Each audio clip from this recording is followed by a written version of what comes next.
Vamos agora aqui caminhando para a nossa sala de visitas, porque nós temos hoje aqui um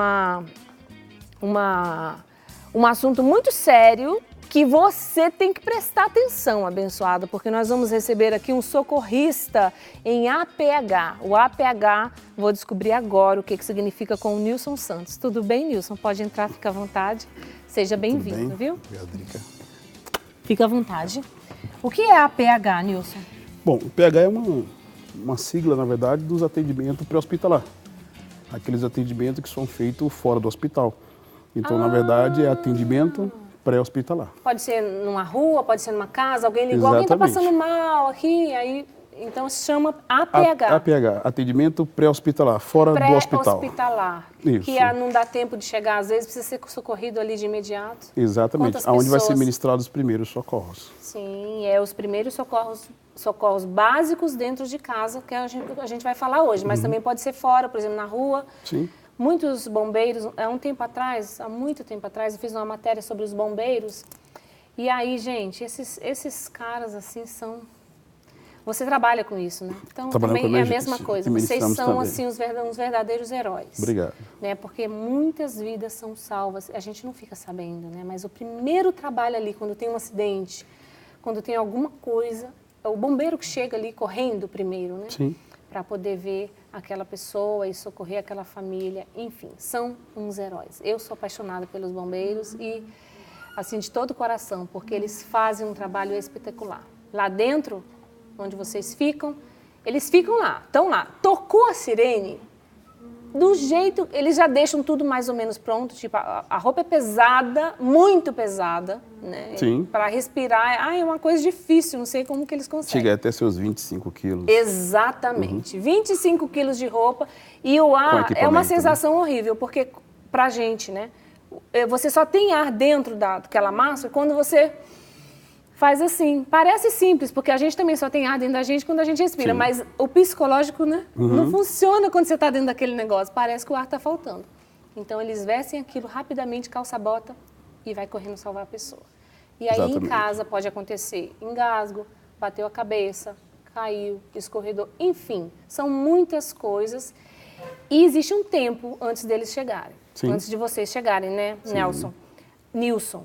E aí, nesse tempo, se nós aprendermos algumas coisas, nós podemos fazer. Sim, podemos. Também a nossa parte. É crucial, né? Sempre a gente fala o seguinte, que o atendimento ministrado de uma forma segura, de uma forma correta para uma pessoa que realmente precise desse atendimento dos primeiros socorros, fora de chegar do hospital, até a chegada do socorro mais adequado. Então, esse período, se nós conseguirmos executar um atendimento prioritário naquele momento do cenário, a gente consegue manter os sinais vitais, que é o intuito nosso esse, manter os sinais vitais de forma que, ainda quando o suporte chegar, ele encontre ainda alguma coisa para ser feito com aquela vítima, mas não está em óbito. Então, assim, se tratando de residência, nós sabemos que são vários acidentes, a cada 10 acidentes que ocorrem, 4 estão voltados para residências. Olha só. Então, nós... É um número grande. É um número grande. 10, 4 está voltado na residência. É um número bastante grande. E, às vezes, a gente não percebe o risco que o nosso ambiente, nossa moradia, ele produz, né? E muitos desses riscos estão em volta de crianças dentro de casa, de pessoas idosas dentro de casa, e sem saber como manter um ambiente de prevenção, né? Um ambiente mais seguro. Se eu falar para você dar uma olhada aqui na nossa casa, por exemplo, você consegue identificar alguma coisa assim que pode causar um risco? Sim. A princípio, o nosso próprio batente é um... aqui da nossa sala de visitas, já olha, gente. Um problema, na verdade. Né? Assim, a sinalização, se eu tiver uma pessoa idosa em casa, dá preferência que seja nivelado os pisos, né? Que tenha corrimãos onde tenha pisos. Esse desnível, na verdade, precisa ser orientado através de uma faixa luminosa ou faixa pintada de amarelo. Então, esse já seria um Então, para você obstáculo. Que tem pessoas idosas em casa, essa nossa sala de visita, por exemplo, não serviria, não. Mas aí, se tiver o desnível, coloca uma indicação. Para a pessoa sempre lembrar, porque às vezes a pessoa idosa não vai lembrar. E também tem aquela questão dos visitantes, né? Às vezes a gente está na nossa residência... Eu recebo visita aqui, Nilson, na minha sala, ó. Aí eu só vou falar, ó, gente, tem um desse nível aqui. Então, assim, já começamos por ver alguns detalhes básicos que a gente pode melhorar, sinalizar, para evitar um acidente. Um acidente que, às vezes, pode levar a um óbito, não é uma coisa tão simples, né? Então, a gente pode identificar, a gente pode dar uma volta no ambiente e encontrar alguns... Vamos lá. Gente, nós vamos andar aqui na casa agora procurando situações que a pessoa chegou aqui em casa e aí o Nilson vai indicar. É claro que aqui é um cenário, né? A nossa casa aqui do Mulher.com, não mora ninguém aqui, a gente passa as tardes aqui com você, mas vamos supor que fosse uma casa ou a sua casa. Tá? Vamos supor que essa casa fosse a sua, que você tem um balcão, que você tem um fogão desse modelo, enfim, se situa aí, faz de conta que é a sua casa. Tá. E aí? Realmente é um cenário, né? Tem algumas modificações, algumas coisas um pouco diferenciadas, mas a gente já pode encontrar também aqui nesse ambiente algumas melhorias a ser feitas, né? Em termos de manter uma prevenção e não causar acidente. Nós temos aqui uma quina, aqui é uma quina viva, né? Essa quina viva aqui é você escorregar por algum motivo. Quando você fala quina viva, é que é quina mesmo. É porque, na verdade, eu tenho um ângulo aqui de 90 graus nela, né? E sem nenhum rebaixamento de borda. Então, essa quina está viva, ou seja, está pontiaguda. Entendi. Então, aqui eu posso bater a cabeça, me ferir, machucar de uma forma mais agressiva, sabe? Então, aqui eu poderia baloar ou cortar de forma tal que essa ponta que tem aqui, ela desaparecesse. Então, se fosse mais arredondada... Arredondado, exatamente. Existem também alguns protetores, né, que as pessoas Existem usam? protetores. Tem a questão da estética, né? Então, pode mandar fazer um móvel de forma que seja já arredondada. Porque às vezes a pessoa não quer que vai ficar aparecendo o protetor lá, né? Exatamente. Então já pode estar fazendo, já mandou fazer já com essa quina sem ser viva, quina morta, Entendi. né? Tá certo. Se a gente for andando um pouquinho mais, a gente pode encontrar algumas coisas. Ai, meu Deus. Bom, encontramos agora uma frigideira. Uma frigideira. Uma frigideira que o cabo dela... Tá pra fora. Tá pra fora do local de segurança. Lá em casa eu tenho 4 filhos. Eu sempre lembro disso.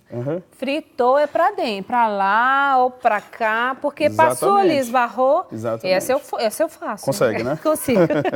Então aqui a gente tem que deixar fora do alcance, né? Às vezes não é nem a intenção da criança pegar o cabo da frigideira, da panela. Não é a intenção dela, mas vê tá brincando em volta e aí isso que pode machucar ela. Bate a mão, passa correndo, bate a cabeça, não é mesmo? Então a gente pode analisar o que é. Nós trabalhamos aqui, você trabalha com um fogão que realmente não tem um botijão.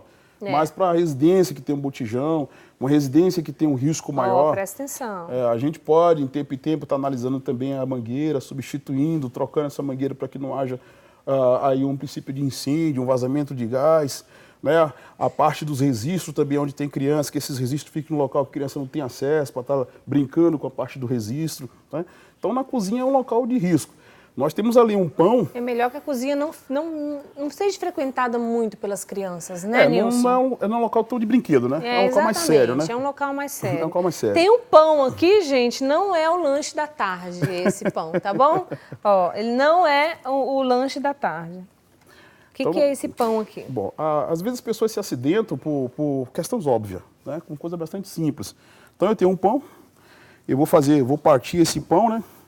Então, às vezes, a forma com que eu estou segurando o objeto, pode ser uma carne, pode ser, sei lá, um legumes. A forma que eu estou segurando também é outro fator que tem ocasionado acidente. Então, ao invés de eu pôr no solo, afastar minha mão e fazer o corte do pão, isso com a faca apropriada, o que eu faço? Às vezes, eu corto na mão. E esse tipo de faca não é para pão. Aqui ela é arredondada, já tem a serrinha. Exatamente isso. Para cortar o pão. Então, também a pessoa tem que ficar atenta a isso, né? Aqui nós temos uma faca realmente apropriada para isso, né? Infelizmente, algumas residências ainda parte para o que vier primeiro eu corto, né? É verdade. Então, aí ocasionando acidente. Então, nenhum legumes, nenhum objeto foi feito para estar cortando em mãos. Né? Você não sabe até onde, a profundidade. Já atendemos a ocorrência de vários tipos de acidentes residenciais. Inclusive esse? Inclusive esse. Esse é um dos mais comuns possível. É um dos mais comuns possível. É mesmo? O mais comum possível. Porque é cultura, né? Então, nem sempre eu estou com o prato no local, ou estou com o prato e eu não... É assim. Tá me vindo. É assim, né? Olha lá, ó. Exatamente isso. É assim que nós brasileiros cortamos o pão. Ó. E aí... eu estou com a faca que não é A mão apropriada. está aqui embaixo, né? Exatamente. E aí vem o corte. Então são diversos acidentes que podem ser ocasionados dentro do ambiente familiar, principalmente tomadas, né? Aqui eu percebo que está tudo bem guardadinho, bem tranquilo. Para não aparecer que é cenário, mas em casa aparece. Deixa eu ver se tem... Aqui, ó, tem uma tomada aqui, ó, Nilson. Aqui uma tomada que está aqui. Pronto, encontramos uma tomada. E aí essa está bem ali, sim, igual na casa mesmo. Sim, nós temos uma tomada ali que não... Inclusive meu jardim está caindo ali em cima dela. um ambiente de criança, né? Na verdade, o responsável pela criança somos nós. Né? Então, o ambiente de criança, aquela tomada ali não estaria correta. Eu deveria estar isolando aquela tomada com fita isolante, com fita, até com crepe, fita crepe, contanto que a criança não visse ali um meio de ele introduzir algo. Como a minha filha fez uma vez. A minha filha mais velha, Sara, era pequenininha, tinha 3 anos, pegou 2 chaves, chave de casa que estava no chaveiro, e foi na tomada. O que ela fez? Uma Enfiou em cima e outra embaixo. E foi um acidente. Foi um acidente. E esses acidentes que parecem ser tão simples, né? Ele deixa, às vezes, sequelas graves. Pois é. Sequelas Graças graves. a Deus não aconteceu, mas o dedinho dela ficou pretinho. Ficou pretinho. Ficou pretinho. Isso pode ser uma coisa futuramente, até uma coisa mais grave poderia acontecer, né? No acidente. Então, na nossa residência, a gente tem vários cenários que ele propicia a gente tomar alguns cuidados por conta de pontas vivas, por conta de tomadas, botijão de gás, panelas aquecidas, né? Gradil. Gradil é algo que a criança gosta de brincar. O que é gradil? Grade de proteção. Grade de proteção. Grade de proteção. Então, você chega ali, você tem um parapeito. Um parapeito mesmo, quem trabalha, quem mora em apartamento, quem tem cercado. Então, a criança, ela encontra o meio, às vezes, de brincar. Ela segura de um lado o ferrinho, segura o lado do ferrinho e às vezes enfia a cabeça, ela consegue passar a cabeça. Depois, ai meu Deus, depois para sair. Esse que é o problema. Aí ela conseguiu pôr a cabeça, agora na hora de tirar, aí tem a dificuldade, certo? Então aí vem o esforço que está sendo feito pela mãe, às vezes com medo de criar uma lesão maior, e ela acaba criando lesão porque ela vai tirar de forma irregular. Olha, né? Só, gente. Vai tirar de forma irregular. Então são várias situações que a gente pode estar encontrando para eliminar esses riscos. O que eu posso fazer? Não dar acesso à criança àquele ambiente. Né? Vou usar tela, vou usar grade, que essas grades tenham realmente aberturas menores, que a criança não dê para passar parte do corpo para aquele gradil. Então, nesse aspecto, a gente vai começando a eliminar os riscos. Piscininhas em casa. Muita gente tem, muita gente. Nós temos piscininhas em casa. Então, a criança em si, ela está brincando, o pai até tirou ela já dali às vezes. Já tirou o objeto tá ali, mas ele esqueceu de secar a piscina. Ele esqueceu de ocluir o local de acesso. Então, a criança, às vezes, está num outro ambiente, mas ela, por estar brincando naquela água, naquela piscina um bom tempo, ela acha que aquilo ali é um lugarzinho bom para ela ficar. Aí ela volta. Ela volta. Aí ela volta para ali, os pais estão pensando que ela está no outro vão da casa, que já saiu dali e tal. Ela volta e aí é a vítima de afogamento. Exatamente. Né? É muito sério. É muito sério. Então são detalhes, né? São detalhes. As gavetas da cozinha seria também um perigo? As gavetas das cozinhas são um perigo. Porque onde fica a faca? Onde fica... Sim, exatamente. O que eu faço? Eu tenho criança pequena. Então, se eu tenho criança pequena, as minhas gavetas são aquelas gavetas fáceis de sair, de retirar, principalmente. Então, essas gavetas já têm que estar lacradas. Se eu não consigo lacrar, que o acesso da criança a ela seja impossibilitado. Né? O que eu ponho nessas gavetas? As gavetas menores, você pode tirar os objetos mais graves, mais pontiagudo ou cortante, né? Pôr nas gavetas superiores ou no armário. Sim. Ou no armário, fazendo com que a criança não tenha acesso a esse tipo de objeto perfuro cortante. Né? Então, no ambiente familiar, ele tem muito risco. São bastante riscos. A gente não pensa nisso no dia a dia, mas aposto que agora, enquanto o Nilson está falando, você está lembrando de um monte de situações e de lugares aí na sua casa que você precisa rever. E aí, não espere, né? Reveja mesmo. Banheiro, Nilson. Banheiro. O problema do banheiro. No banheiro, a gente tem algumas particularidades. Primeiro, chão molhado.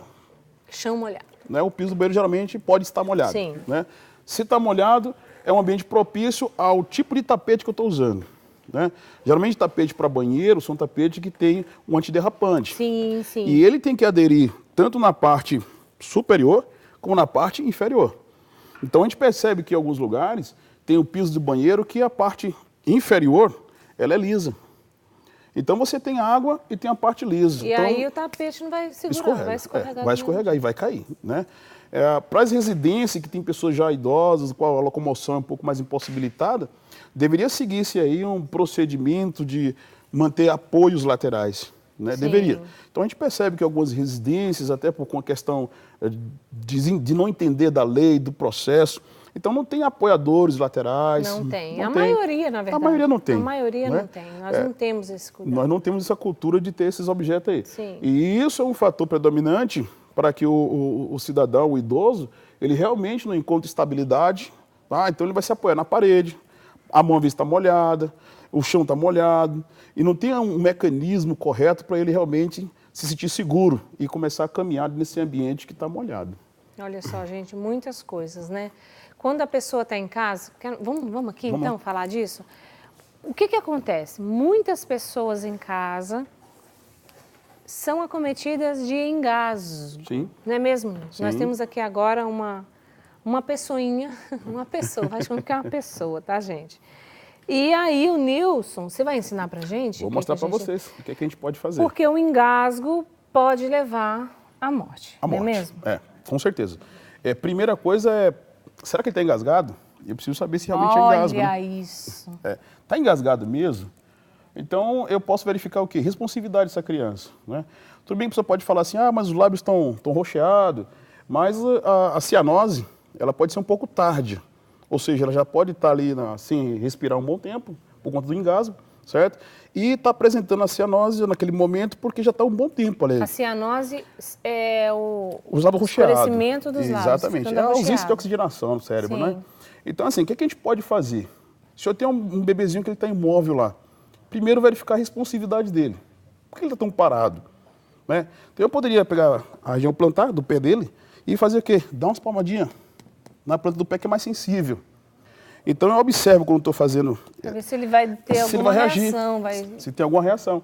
Se tiver alguma reação, isso é bom ou ruim para nós? Isso é ótimo. É ótimo. Isso é ótimo. Por quê? A gente sabe que ele está com sinal de vida e se está engasgado a gente pode fazer uma desobstrução. E como é que eu faço essa desobstrução no bebê? Né? Como é que eu faço? O correto seria eu botar os 2 dedos nas bochechas, fazer uma inclinação, que eu estou fazendo a desobstrução das vias. Vou pegar esse bebezinho por baixo e vou pôr no meu braço apoiado. Tá? Aqui eu consigo, na parte do pezinho dele aqui, está travando. Eu estou travando o pé dele para que ele não caia. Né?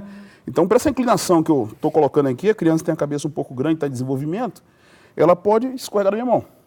Então eu mantenho aqui toda a minha estabilidade, estou estabilizando ela e estou apoiando na parte posterior, que eu estou fazendo o quê? Uma sustentação que eu vou dar umas pancadinhas nela. Então, nesse momento, o que eu faço? Eu posso tomar algumas posições.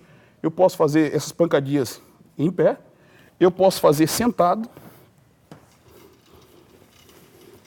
eu posso fazer sentado, travando o pé da criança aqui, e vou dar umas 5 pancadinhas. Eu estou dando umas pancadinhas, eu posso já de imediato observar se o objeto saiu. Sim. Tá? O objeto não saiu, coloco no outro braço, eu travo novamente o pé da criança. De barriga para cima, criança? Agora de barriga para cima. Eu vou encontrar a região mamilar dele, e na região mamilar eu vou fazer compressões. Quantas compressões eu tenho que fazer? Didaticamente, a gente fala 5 compressões. Só que eu posso fazer compressões e uma compressão é o objeto sair. Então eu vou fazer 5 compressões observando se esse corpo estranho ele chega na via oral. Tá. Então eu faço 5 compressões. Observo se o objeto chegou. Se o objeto chegou, comumente a gente ouve falar que deve-se pinçar o objeto e tirar. O que eu oriento é que o nosso dedo uma vez é muito mais grosso do que o diâmetro da cavidade oral, bucal. Então, se eu colocar meu dedo aqui, eu posso empurrar esse objeto de volta. Exatamente. Então, o que eu oriento? Colocar o outro braço na posição inclinada para baixo, cuidar para a criança não cair, sustentar, certo? E auxiliar na saída, porque o objeto já foi visível na boca da criança. Porque daí está virado para baixo. Está virado para baixo. E a gravidade aqui vai me ajudar. Exatamente, usar a gravidade. Sempre vai me ajudar. Bom, isso aqui eu vou estar fazendo, pessoal, até o objeto sair. Só que tome alguns cuidados. Que cuidados? Uma vítima que está engasgada, ela pode entrar numa parada respiratória e ainda está com o coração batendo. Então a gente chama isso de uma PR. Ela pode ter uma parada respiratória. Se nesse processo que eu estou fazendo eu não conseguir desengasgar, essa parada respiratória pode evoluir para uma parada cardiorrespiratória. Sim. Então, toda vítima de parada respiratória que a gente não consegue reverter, ela pode entrar numa parada cardiorrespiratória. Que aí isso para nós é pior. Agora tem a ventilação parada e tem o coração parado. Então, nesse processo aqui, enquanto você estiver fazendo o desengasgo da criança, porque você sabe que está engasgada ainda, então fiz 3, 4 vezes. Girei, fiz compressão, o objeto não saiu, vou fazer novamente. Você bate assim meio que saindo a mão para cima? Saindo. O que acontece? Propagação de ondas. Então, se eu bater assim, eu estou errado. Né? Se eu bato assim, eu estou errado. Por quê? Vai se propagar uma onda do impacto. Quando eu faço isso, a onda ela propaga aqui e vai para frente. Olha isso, então gente, ela faz com que o objeto, né, ele passa a escoar para frente. Sim. Né? Vou fazer isso aqui em quê, Nilson? Tanto com objetos sólidos quanto objetos líquidos. Nunca eu vou pegar a criança e chacoalhar ela. Nunca. Vou chacoalhar a criança, certo? Nunca vou fazer isso com a criança. Algumas pessoas desesperadas acabam fazendo isso. Sim. Sabe? Mas não é procedimento que a gente está executando. Se ela entrou em parada cardiorrespiratória, aí aquilo que eu estava fazendo de desengasgo eu tenho que cessar. A manobra que eu tenho que fazer agora é outra. Eu tenho que fazer reanimação cardiopulmonar, porque agora parou a respiração e parou o coração dessa criança. E antes de mais nada, pessoal, importante que acione o socorro, tá? Porque eu posso estar fazendo esse procedimento várias vezes, mas esqueci de acionar o socorro. O socorro vai chegar? Não, não vai chegar. Se você não chamar, não vai chegar. Não vai chegar. Então, liga para o socorro, pede alguém para ligar imediatamente e começa a manobra. E aí você começa a manobra. É esse ponto de vista que auxilia o socorro quando ele está chegando. Porque você consegue tentar manter ainda os sinais de vida na criança, porque o socorro já está chegando. Quando o socorro apropriado chega, consegue fazer realmente um atendimento melhor. Encontrou ainda em condições de fazer uma reanimação, aí pode ir o suporte avançado usar drogas, pode entubar o bebê e etc e tal. Até com crianças, até quantos anos nós vamos fazer essa manobra? Ou é para todo mundo, não importa a idade? O que acontece? Porque se for um adulto, claro, a gente não consegue pegar no colo para fazer. Mas a criança, até quantos anos? Pelos protocolos internacional, ele diz que criança é de um mês de um mês até um ano. É um bebê para mim. Certo. É um bebê. Passou disso, é criança. Só que no pré-hospitalar, não tem como a gente, às vezes, saber a idade da criança. Sim. Não tem como. Então, a gente faz o quê? A gente analisa mediante o porte físico desse bebê. Então, se eu consigo pôr no meu braço e eu consigo fazer compressões, se ele couber nessa distância, eu trato ele como um bebê. A partir disso, a partir desse tamanho, 5 anos, 6 anos... Isso, aí a manobra vai ser diferente. Eu vou me agachar diante dessa criança para encontrar o tamanho dela e vou fazer uma manobra que eu vou mostrar no adulto. Então, vamos... Ô, Will, vem aqui para a gente mostrar, pode? Por favor? Você vai ser nossa criança aqui agora. Meu querido, vem aqui, nossa criança grande aqui, ó. Vamos aqui na frente da mesa para ver, para mostrar, que aqui não dá para ver. Essa manobra é para todos os adultos. Essa manobra que eu vou demonstrar, a manobra de Heimlich, ela serve para qualquer adulto. E para criança grande. E para criança que eu não caiba mais no braço, que seria o bebê, então eu executo da mesma forma. Tá bom. Tudo bem? Tudo bem com o senhor? O bom é que ele não vai precisar ajoelhar, eu acho, para chegar no seu tamanho. Primeiro eu posso pedir que ele estimule a tosse. Eu posso pedir que ele faça estimulação da tosse. Se ele tossir e o reflexo conseguir expelir esse objeto, para a gente é ótimo. Se ele não consegue, aí eu vou intervir fazendo manobras. Certo. Tudo bem? Certo. Se fosse uma criancinha, eu ia me agachar para encontrar a altura dela e executar. Tá. Como ele é um adulto, o que eu faço? Se eu conheço ele, minha postura é uma. Se eu não conheço ele, estou fora do ambiente, está num restaurante ou outro local, então é bem fácil você primeiro perguntar se ele quer ajuda, né? Se tratando de uma pessoa que eu não conheço. Mas às vezes, se ele não consegue falar, está desesperado, não dá tempo dessa... Mas dá sinal para gente. Tá. Ele vai dar sinal com a cabeça. Ele vai dar sinal com a cabeça que ele tem uma permissão. Tá?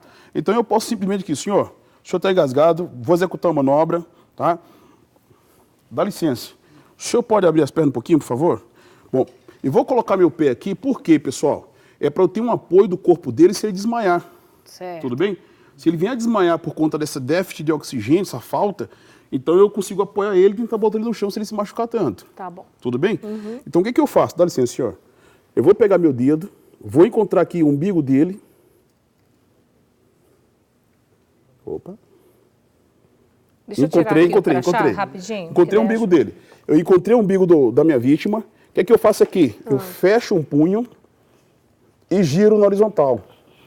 Com a outra mão, eu vou apoiar essa mão que já está lá e vou fazer um J aqui. Eu não vou fazer nele porque realmente ele não precisa, mas é um J que eu vou fazer. Eu vou fazer isso, ó, virar a mão para cima no sentido de um J e empurrando ele para cima. Vou virar a mão para cima e empurrando. Não com... Vou fazer com bastante força. Ah, com bastante força. Vou fazer com bastante força. Como ele é uma vítima que está consciente, não está engasgado, então estou fazendo simulação. Então eu vou fazer com bastante força. Se eu aplicar esse procedimento correto, os pés deles vai fazer isso aqui do solo. Vai fazer isso aqui. Então eu estou aplicando com bastante força que ele consegue fazer isso aqui com o corpo. Sobe, né? Exatamente. Então achou o umbigo. Fecha a mão, vira um punho. Desse acha punho. O umbigo e vira para sempre. Isso. Pra cima. Vira para cima. Está na horizontal. Da horizontal eu venho para outra mão e sustento essa. Certo. E daqui eu faço um J. Vai para dentro e para cima ao mesmo tempo. Então eu vou atingir aqui o músculo diafragmal, que é o músculo resistente da respiração. Esse objeto, se for bem aplicada a força adequadamente, ele tem uma tendência de sair aí de seus 40 a 60 km por hora. Esse objeto ele vai expelir. Tá? Nossa. É um procedimento bastante eficaz. Dificilmente, quando você aplica correto, ele não tem efeito, dificilmente, e vai executar. Uma outra maneira que a gente poderia fazer, só que aí é uma maneira mais para criança. Por quê? Porque ele é uma pessoa adulta e eu posso não suportar o peso dele. Sim. E gerar um acidente. Então eu podia pedir assim para a criança fazer o quê? Dá para você curvar um pouco para mim? Um pouquinho mais? Um pouquinho mais? Eu poderia pedir fazer isso aqui, com essa mão minha, dá licença, eu vou fazer uma desobstrução das vias. E com essa mão eu vou dar 3 tapotagens. 1, 2, 3. Subindo? Subindo, que é para o objeto ele ir para frente. Sim. Então eu faço 1, 2, 3. Também é um procedimento que tem eficiência. Tá? Tá. Então, para a criança, eu faço a manobra de Heimlich. Preciso aplicar as 2 mãos? Depende da sua força. Para a criança tem que moderar um pouquinho a sua força. Então você pode fazer só com uma mão, você se agacha, encontra a altura da criança e exerce. Faz. Se for aquele engasgo de líquido, tá tomando um chá, um café, e começa só a tossir, a pessoa vai ficando... É a mesma coisa ou não? A mesma coisa. Nesse caso aí, é bom induzir a pessoa a tossir mais. Induzir ela a tossir mais, o reflexo. Por quê? Porque esse reflexo pode simplesmente deslocar o objeto. Talvez não precise fazer uma manobra mais agressiva. Porque é um líquido que... É exatamente isso. Mas o líquido ele tem o poder de fazer uma obstrução. Sim. Né? Então eu preciso deslocar ele. Então para deslocar ele, eu posso pedir que a vítima estimule a tosse. Certo. Ela estimula a tosse, esse objeto pode sair. Se não vier a sair, a gente executa a manobra como a gente acabou de mostrar. Certo. Agora, obrigado, Will, querido. Agora você já sabe. E agora também a gente já sabe te salvar. Olha o crachá ficando aqui, ó. Agora, Nilson, assim, em casa aconteceu qualquer coisa, qualquer uma dessas coisas que nós falamos aqui, dá suas considerações finais, seu recado. Primeira coisa a fazer, segunda coisa, terceira coisa, para salvar o mais rápido possível. Se tratando de salvar, primeira coisa é você reconhecer o acidente. Que tipo de acidente eu estou envolvido ou a pessoa está envolvida, né? Certo. Então, foi o quê? Um choque? Foi um engasgo? Ela caiu, bateu a cabeça? Identificar. Certo. Identifiquei o acidente, então eu aciono o socorro. No socorro tem todo um protocolo, um procedimento a ser executado. Então ele vai analisar a gravidade, se precisa enviar viatura, se não precisa enviar viatura. Esse seria o correto. Então a população, ela acaba às vezes desconhecendo. Cada cidade, às vezes tem suas prefeituras. E em vez de ter um sistema do SAMU, então tem um sistema interno, e às vezes não é o número 192. Mas, por lógica, a nível federal, Brasil, nós temos o SAMU, que é o sistema de atendimento pré-hospitalar 192, e nós temos aí o bombeiro, que é bastante conhecido da população, que é o sistema 193. 193. Então, acionar o socorro e de imediato começar a fazer os procedimentos para manter a vida. É isso aí. Entendeu? Acionou o socorro, começa a fazer o que você aprendeu aqui no Mulher.com. Muito obrigada, Nilson. Nada. Nilson. Pela sua presença, por nos ensinar, né, esses primeiros socorros básicos. Aí. Todo mundo deveria saber, né, fazer isso. Se a gente sabe, quem sabe a gente consegue salvar vidas aí. Muito obrigada, viu, pela sua presença. Obrigado a vocês. E agora...